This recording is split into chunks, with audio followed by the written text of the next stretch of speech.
인생은 레일 위의 열차와도 같아서 스스로의 걸음으로 올라타긴 했지만 결국 정해진 루트대로 나아갈 수밖에 없는 근본적인 한계를 지닌다. 그 한계를 우리는 운명이라 부른다. 지나치는 수많은 역 이름을 알 수 없을 뿐 레일 위의 그것과 그 구조 자체는 같은 것이라 볼 수 있다.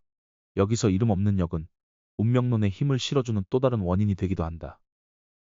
이 열차 안에는 스스로 선택한다라고 믿게 만드는 비밀 장치가 존재하는데 이조차 없었다면 인간은 자기가 만나게 될 운명을 정면으로 마주볼 최소한의 의지마저 박탈당했을 것이다. 비극일지 희극일지 이미 다 정해진 걸 아는데 그 어떤 용기가 더 필요할까? 어느 역이든 일단 내리면 무수히 많은 환승 지점이 펼쳐지는데 그러한 점에선 어느 정도 자유의지로 개척해야 하는 부분이 남아있을지도 모르겠다. 열차에 타면 노선대로 쭉 달리는 건 맞지만 어느 노선을 타야 할지 고민하고 선택하는 과정도 분명 존재하고 있으니까 말이다. 물론 하나같이 어디로 향할지 모르는 열차투성이지만 여기서 나는 그 고민하는 행위조차 운명선 아래 하나하나 다 계획되어 있다고 생각한다.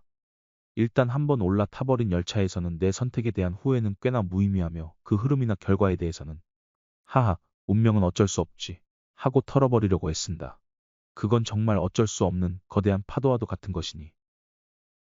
인간은 마지막 종착역에 다다르기 전까진 최후의 자신을 미리 보게 할 수 없는데 내가 운명론자가 될 수 있었던 가장 확실한 증거로 삼은 것이 꿈이다. 뇌의 전기적 자극으로 비롯된다는 과학적 접근이 가장 신뢰도가 크지만 많은 이들이 해몽을 통해 앞으로 일어날 일과 일치하게 되는 것을 느낄 때가 많다.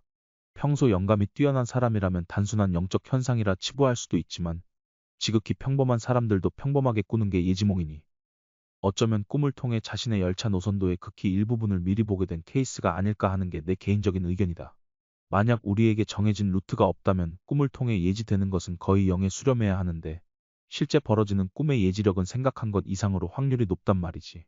미래에 대한 거창한 예지 외에도 지극히 사소한 일상생활 예지 또한 빈번하게 일어나니 여러모로 인간의 미래는 태어나기 전부터 정해져 있다는 것에 강한 확신이 든다. 이 생각은 나이가 들수록 더욱 분명해지는 듯하다. 물론 모든 꿈이 다 그런 건 아니니까 나름의 주의도 필요하겠지. 실제 전기적 자극으로 일어나는 잡다한 형상들 또한 부지기수로 많으니까 꿈보다 해몽이라고 억지로 맞아떨어진 경우도 분명히 있을 거고 결국 운명론이든 자유의지론이든 자신이 인생을 가장 유익하게 보낼 수 있는 쪽으로 접근하는 것이 정신 건강에는 이로울 것이다. 실제로 삶이 운명대로 흘러간다고 해도 장치 자체가 만들어내는 인간이 선택한 대로 알 수 없는 방향으로 흘러가는 게 인생. 이란 사상은 그 누구도 쉽사리 확신할 수 없게 만드는데 아주 유능하기 때문이다. 그러니 그냥 믿고 싶은 대로 믿어버려.